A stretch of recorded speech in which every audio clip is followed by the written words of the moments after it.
Ya, kita lanjutkan lagi terkait penyimpangan terhadap Pancasila dan pemberontakan-pemberontakan yang terjadi di Indonesia. Kita berlanjut ke pemberontakan RMS, Republik Maluku Selatan, ya. Kalian bisa lihat di gambar tokoh-tokoh yang terlibat dalam pemberontakan RMS. Nah, di gambar tersebut ada JH Manuhutu, ya. JH Manuhutu ini adalah presiden RMS, ya. Terus ada Mr. Dr. Christian Robert Stephen Somokil. Nah, ini adalah pemimpin pemberontakan, ya. Terus yang kedua ada Dr. Leimena. Ya, Dr. Leimena ini bukan pemberontak, ya, tapi pemimpin misi perdamaian. Artinya agar RMS mau kembali ke pangkuan Ibu Pertiwi atau kembali ke NKRI. Terus di sebelahnya ada AE Kawilarang, pemimpin GOM 3, ya. GOM 3 ini adalah Komandan Teritorium Wilayah Indonesia Timur, ya. Nah, Kawilarang ini adalah Panglima di wilayah Indonesia Timur yang ditugaskan untuk menumpas atau memberantas pemberontakan RMS, karena Kawilarang ini sudah berpengalaman di wilayah Indonesia Timur, jadi sudah tahu medan tempur di sana. Ini adalah tokoh-tokoh yang terlibat dalam pemberontakan RMS, ya. Nah, perlu kalian ketahui bahwa RMS adalah sebuah republik di Kepulauan Maluku yang diproklamasikan tanggal 25 April 1950. Pulau-pulau terbesarnya adalah Pulau Seram, Ambon, dan Buru. RMS di Ambon dikalahkan oleh militer Indonesia pada November 1950, tetapi konflik di Seram masih berlanjut sampai Desember 1963. Kekalahan di Ambon berujung pada pengungsian pemerintah RMS ke Seram, ya. Kemudian mendirikan pemerintahan dalam pengasingan di Belanda pada tahun 1966. Nah, ketika pemimpin pemberontakan Dr. Chris Somokil ditangkap militer Indonesia dan dieksekusi tahun 1966. Presiden dalam pengasingan dilantik di Belanda. Jadi RMS ini masih ada, ya. Sekarang mereka ada di Belanda, ya, nggak berani ada di sini di Indonesia. Nah, pemerintahan terasing ini masih berdiri dan dipimpin oleh John Watitlete, ya. Nah, pengacara berusia 55 tahun yang dilantik pada April 2010. Nah, Kolonel AE Kawilarang dipilih sebagai pemimpin dalam melaksanakan ekspedisi militer tersebut. Nah, artinya penumpasan, ya.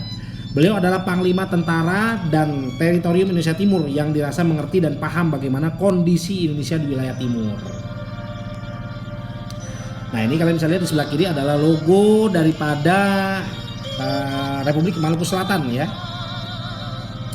Akhirnya kota Ambon dapat dikuasai pada awal November 1950. Akan tetapi ketika melakukan perebutan benteng New Victoria, Letnan Kolonel Slamet Riyadi gugur. Namun perjuangan gerilya kecil-kecilan masih berlanjut di Pulau Seram sampai tahun 1962. Setelah itu pada tanggal 12 Desember 1963, Somokil akhirnya dapat ditangkap dan kemudian dihadapkan pada Mahkamah Militer Luar Biasa di Jakarta. Berdasarkan keputusan Mahkamah Militer Luar Biasa, Somokil dijatuhi hukuman mati. Pada akhirnya RMS berhasil dihentikan oleh pemerintah Indonesia.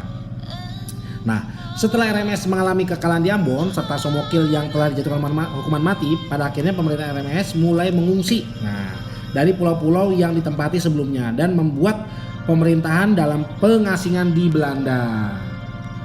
Ya. Nah, sebanyak 12.000 tentara Maluku bersama keluarganya berangkat ke Belanda setahun setelahnya. Nah, ini adalah pengikut RMS, ya. Nah, pada akhirnya pemberontakan RMS berhasil dihentikan oleh pemerintah Indonesia. Nah, ini Bapak menegaskan kembali kalimat-kalimat yang sebelumnya. Nah, berikutnya adalah pemberontakan PRRI Permesta. Nah, kamu bisa lihat di situ tokoh-tokoh yang terlibat dalam pemberontakan PRRI Permesta. Nah, kalau pemberontakan PRRI itu adanya di wilayah Sumatera, ya. Tapi kalau Permesta itu di wilayah Sulawesi. Nah, ini pemberontakan di dua provinsi yang besar, ya, antara Sumatera dan Sulawesi. Nah, kamu bisa lihat tokoh-tokohnya, ya. Nah, di situ juga terlibat Alexander Evert Kawilarang, ya. Nah, ini terlibat lagi, terus juga teman-temannya. Nah, ini 3 pucuk pemimpin Permesta, ya. Ada Kawilarang, ya, Jacob Frederick Warrow, ya, dan Herman Nicholas Vencesmual, ya. Ini Vencesmual ini adalah pemimpin Permesta, ya, di wilayah Sulawesi. Ya, kalau PRRI yang di wilayah Sumatera pemimpinnya namanya Ahmad Hussein. Ingat-ingat.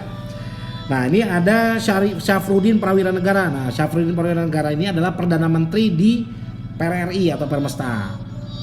Nah, di sini ada Mayor ya VNC Semual. Nah, ini komandan pasukan untuk wilayah Sulawesi ya. Jadi untuk wilayah Sulawesi nama pemberontakannya itu Permesta dipimpin oleh VNC Semual. Nah, di sini ada Bapak tegaskan lagi Kolonel Alex Kawilarang ya, Panglima Tentara Teritorium 7 Indonesia Timur. Nah, ini ya tokoh-tokoh yang terlibat. Nah, PRRI adalah singkatan dari Pemerintah Revolusioner Republik Indonesia. Sementara Permesta adalah singkatan dari Perjuangan Semesta atau Perjuangan Rakyat Semesta.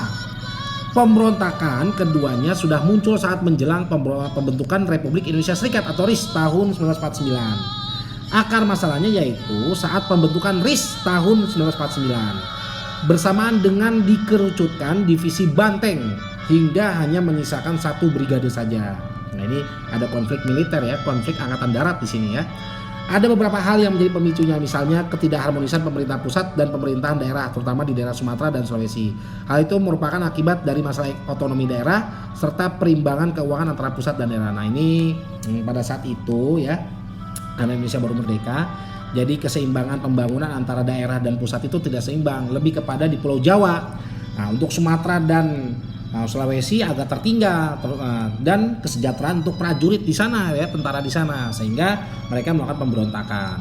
Selanjutnya Letnan Kolonel Ahmad Hussein. Nah, kamu bisa lihat gambarnya sebelah kiri. Nah, ini namanya Ahmad Hussein ya. Beliau adalah komandan di wilayah Sumatera, PRRI Sumatera ya, dan bermarkas di Padang, Sumatera Barat.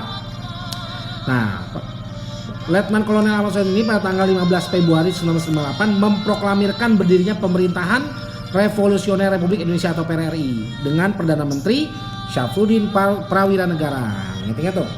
Hal ini merupakan respon atas penolakan tuntutan yang diajukan oleh PRRI.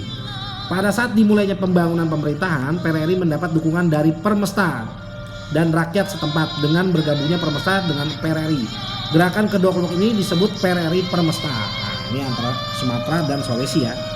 Nah, di sini ada beberapa dewan militer ya. Ada dewan militer yang dibentuk oleh Ahmad Hussein ya, dibentuk di PRRI ya, pemimpinnya Ahmad Hussein. Nah, di sini ada dewan Banteng ya.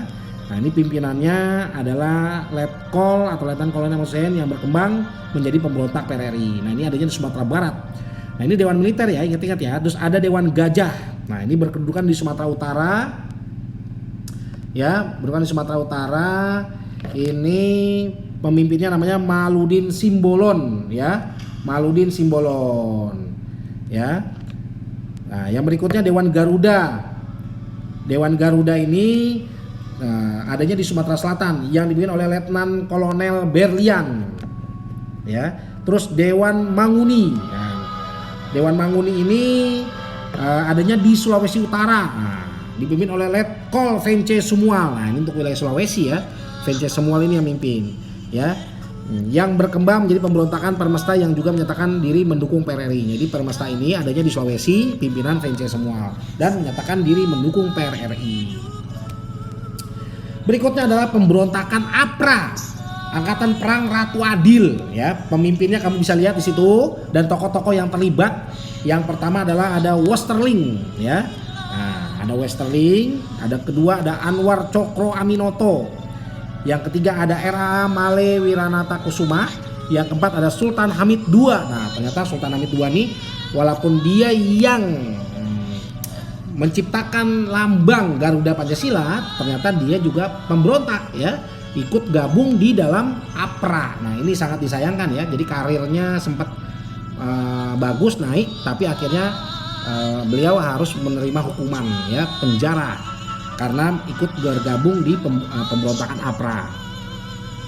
Nah, Angkatan Perang Ratu Adil atau APRA ini didirikan oleh Kapten DST. DST itu adalah pasukan komando atau pasukan khusus dari Belanda ya. Nah, yang disebut Kenil yang bernama Raymond Westerling pada tanggal 15 Januari 1949. Kelompok ini diberi nama Ratu Adil sesuai dengan ramalan Jawa kuno Jayabaya mengenai kedatangan Ratu Adil yang berasal dari Turki. Kebetulan Westerling ini tokoh Belanda yang lahir di Kekhalifahan Utsmaniyah atau Turki sekarang. Nah, jadi si Westerling ini keturunan Turki ternyata ya. Jadi dinamakan Ratu Adil buat menarik simpati pejuang Indonesia. Nah, ini. APRA merupakan angkatan perang Belanda, tapi banyak sekali merekrut tentara dari Indonesia. Nah, ini banyak tentara Indonesia yang membelot ya, gabung dengan APRA. Mereka merekrut sekitar 18 faksi tentara yang dianggap anti Republik Indonesia. Nah, tentara-tentara yang memberontak nih, anti pemerintah ya. Seperti gerilyawan yang masih bertebaran di banyak wilayah seperti Ambon, Melayu, Minahasa, dan mantan tentara DITI. Waduh, gabung semua di APRA nih. Mantan Kenil ya, tentara Belanda itu Kenil, dan lainnya. Mereka merupakan beberapa tentara yang dimanfaatkan oleh Belanda sebagai jalan menyerang tentara RI dan masuk kembali ke Indonesia tanpa disadari. Nah, ya, ini di saat Indonesia mau benar-benar merdeka penuh ya, penyerahan kedaulatan penuh dari Belanda atau sekutu. Tapi ini ada orang Belanda yang memang ingin memberontak kembali, ingin mengacaukan kemerdekaan Indonesia ya, yaitu Westerling ini. Untuk mewujudkan ambisinya, Westerling dan Sultan Hamid II menyusun rencana sebagai berikut. Nah, ini Sultan Hamid II ikut memberontak ini, ya. APRA akan menyerang gedung tempat kabinet RIS bersidang, ya. Semua menteri RIS akan diculik. Terus Menteri Pertahanan yaitu Sultan Hamengkubuwono ke-9, Sekjen Kementerian Pertahanan Ali Budiarjo, dan pejabat kepala staf Angkatan Perang Kolonel TB Simatupang, ya, akan meningkat. Nah, ini meningkat ini dalam arti mereka akan diculik oleh kelompok Westerling dan Sultan Hamid II ini. Dalam perjalanannya, APRA bertindak sangat sadis. Banyak sipil dan tentara yang tidak mendukung mereka. Bahkan dalam penyerangan ke Bandung, nah APRA ini sempat menyerang ke Bandung ya, menyerang ke Divisi Siliwangi. Tanggal 23 Januari 1950, mereka menewaskan 61 TNI dan 18 warga sipil. Pemberontakan dan penyerangan ini berhasil digagalkan dan APRA dibubarkan sebulan kemudian, yaitu Februari 1950. Nah, ini yang terakhir Bapak tegaskan kembali, yaitu tabel penerapan Pancasila dari masa ke masa ya. Jadi Pancasila itu diterapkan dari awal masa kemerdekaan tahun 1945 sampai 1959 ya. Terus masa Orde Lama ya. Masa Orde Lama ini tahun 1959 sampai 1966. Terus masa Orde Baru 1966 sampai 1998. Dan masa reformasi 1998 sampai sekarang. Nah, ini mau diperhatikan tabel-tabel ini ya. Nah, demikian penjelasan Pak Ridwan terkait tindakan-tindakan yang menyimpang dari Pancasila dan pemberontakan yang terjadi di Indonesia. Bapak akhiri, wassalamualaikum warahmatullahi wabarakatuh.